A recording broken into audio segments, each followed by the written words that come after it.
Hello everybody, it's your boy WEEZYFMAMBA and welcome back to my YouTube channel. Thank you guys once again so much for being here. We really appreciate it.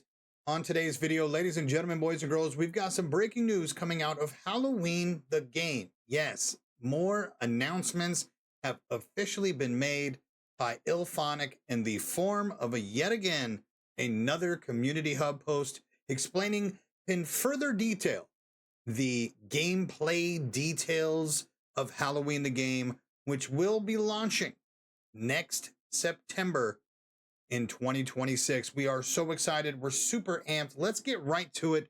No time to waste. Popping over. You guys know the deal. All right, let's get it done. Ladies and gentlemen, today over on X, aka Twitter, Halloween, aka Halloween TVG, the official IllFonic Halloween account, tweeted this: stealth, stalking, and scares are essential pillars of Halloween. Here's how the team aims to leverage gameplay to deliver an experience that captures the methodical tension of the original film. You click this link, bada bing, bada boom, continue to destination, and we get a hub post on halloweenthegame.com. And this will go ahead, kind of explain. Okay, so let's go ahead and get started. Stealth, stalking, and scares. Read how IllFonic leverages gameplay to capture the classic feeling of Halloween, effectively conveying a constant sense of terror in the interactive world of Haddonfield is no small feat, and the team at IllFonic strive to do this timeless classic justice in Halloween. The original film secured its place in horror history by thrusting viewers into an anxiety-driven nightmare where the formidable Michael Myers slinks in and out of the shadows. Nearly 50 years later, the team aims to recreate that unforgettable feeling of dread through thoughtful game design. We officially have a new clip, ladies and gentlemen, a 3-second little clip of Michael walking in this crib inside the shadows. Look at this, man. Man, it gets bright, dude, like for reals. So dope. Again, final gameplay footage, not final, not represented.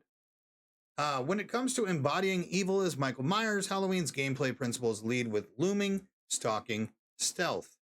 Michael must leverage darkness to maneuver the environments of Haddonfield undetected, not only to evade his adversaries, but to accomplish his murderous objectives. Utilizing abilities like shape jump and first-person perspective stalking, players get to immerse themselves in the role of one of horror's most legendary figures and unleash bloodshed upon the small Illinois town. Okay, let's break this particular segment down.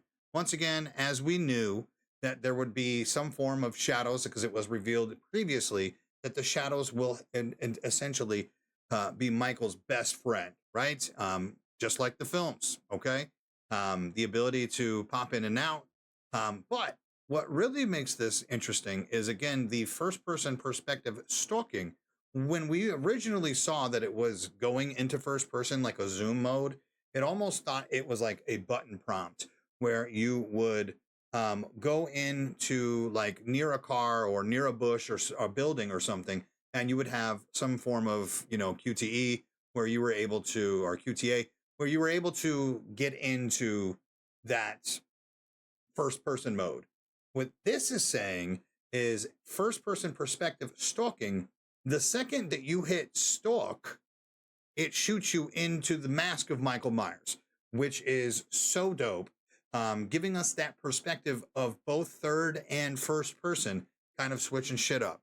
So again, it's very interesting. How long does it take us to be able to stalk? How long can we stay in stalk? And that is what will have to be answered later down the road.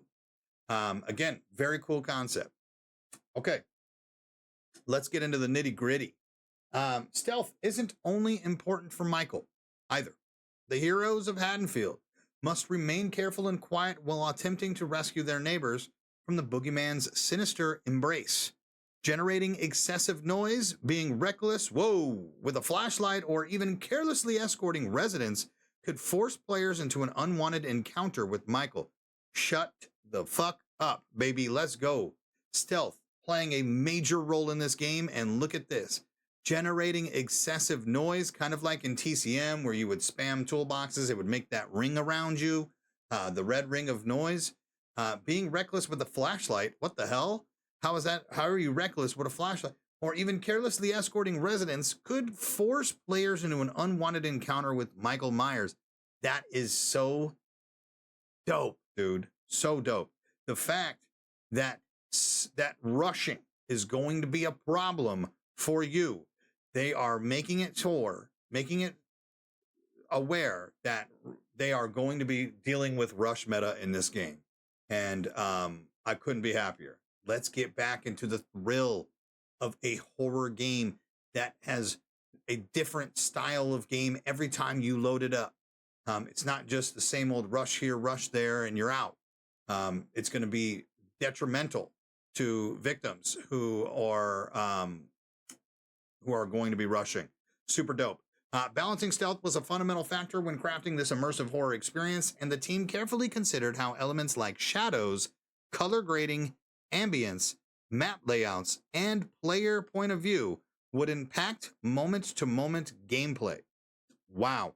They're even going such as color grading and layouts. I mean, they are going so in depth, and we still got a full year of tweaks and additives and all of this stuff that could easily come to this game.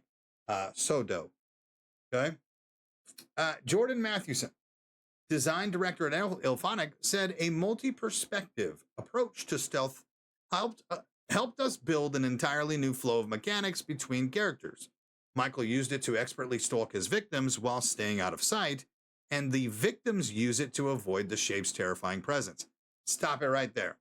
Again, in the previous one, they called them the heroes of Haddonfield. Okay. But now, twice here, they get called victims. Victims. Victims. Which is it? We have been literally trying to figure out what they're going to call the human, or I guess the young adults or teenagers. What are they going to be called in this game? Heroes, victims, survivors? We're still unaware. Regardless of which side you're on, you'll quickly learn how to best use these systems to your advantage. Okay? By creating situations where match escalation naturally ratchets up and disconcerting stealth gives way to moments of frantic action and fear, the team provides a satisfying cadence to Halloween that aims to capture the essence of the 1978 film. Matches begin slow, cautious, and methodical, but as the gravity of the situation unfolds and more residents of Haddonfield join the fray, the energy culminates into a haunting climax and an inevitable face-off with the shape. Wow. Matches begin slow. What is the time limit going to be? I feel like 20 minutes might not be enough if you got to farm NPCs to get your abilities, to etc., to power up or rank up. This might has to be 30, 40 minutes, man, if there is going to be a time limit. It's crazy. And the fact that it comes down with a final showdown with the shape, aka Mikey, that's dope, man. So cool. The team believes this organic progression will empower players to control the tension of each match and deliver satisfying horror movie finales time and time again. Like I said, it's going to take care of the rush meta, but also bring the scare factor back to video games, because fuck, only single player titles do this shit now. With effective jump scares and just great audio. There is no scare factor to DBD or to TCM or Killer Clowns, any of these games anymore because of the rush meta. Simple. Here we go. Looks like we have another shot. This was not in, I don't think, in the trailer at least. Nice little first-person view, stalking Michael in first person. All right, Jordan goes on to share, we understood quickly that the foundations of gameplay needed to revolve around the progression of power and tension to match the movie. The actions of players, especially Michael, become the driving force of terror throughout each match as intensity grows. For more information, stay sharp and follow Halloween TVG on X, Instagram, Facebook, and TikTok, or join the game's subreddit at r/HalloweenTVG. All right, ladies and gentlemen, that is our official brand new community hub post posted today, October 1st of 2025. We are about, what is that, 11 months and 3 weeks out, okay, for our lovely new game. I can't wait. 3 weeks? Is it really 3 weeks? Or is it's gonna be 11 months and 1 week out, actually. 11 months and 1 week. But yeah, anyways, that's that, ladies and gentlemen, boys and girls. Thank you once again for being here. Let me know down in the comments, what do you think of these gameplay detail reveal? Do you think that the slow, methodical approach is going to be more terrifying for you? Do you think it's going to be more boring for you? Would you prefer to rush and play 35 games a night instead of 5 games a night? That's where this kind of entails. And I really do feel that we need a switch up, okay? Just look at it in that perspective. We have played the same rush meta for the last fucking 8 years with DVD, Killer Clowns, TCM. Evil Dead really did bring it back to where it was like 20, 30-minute matches. This very well could be very good for us. Let me know down in the comments what you think. Don't forget to drop a sub. Don't forget to drop a like on the video. And please turn on your notification bell. That way you guys get notified every time I go live here on YouTube and anytime that I bring you brand new Halloween news. I love you guys, and we'll catch you on the next video. Peace out.